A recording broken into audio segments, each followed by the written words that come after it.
jagan tõdemusi, ajan tagatasemel mõtet, hinges põleb tuli, südame asemel lõkke, noogutades peaga ei tähenda, et olen nõus, vaid heednood haaras vägevalt kogu jõus. Teen mitmeid asju puhtalt sisemise rahu nimel, muuhulgas on muutunud ka aja tajumine. Mul pole raske sind oodata siin homseni, kui kell on 23:55. Vanemaks saades hindan ressursse ümber, väljas külm ja sünge, külluses me küll ei kümble. Aga kui on õige haamer, saad tabada naela pead, rakendades kompuutrit, krüptoraha kaevama.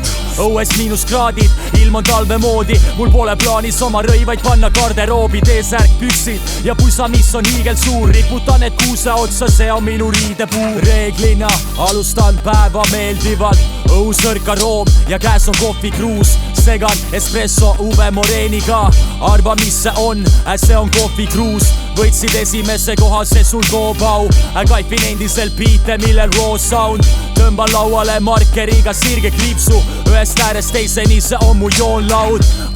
Ma olen tabam nagu pikseloon, motivatsioon on see, mis raha sisse toob. Unistan, et võiks külastada kuud kontinenti, raadios tahaks kuulda üllatavat uut sortimenti. Uuendan tarkvara, vältimaks turvariske, ikkagi on võimalik häkkida ja murda sisse. Sa lähed harrastama talisuplust, veest väljudes meenub auto uksed jäid lukku.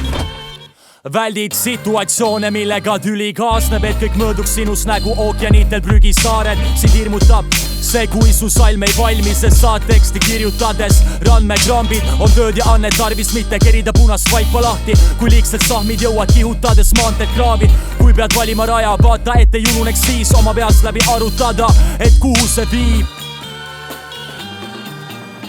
そこには花が咲いている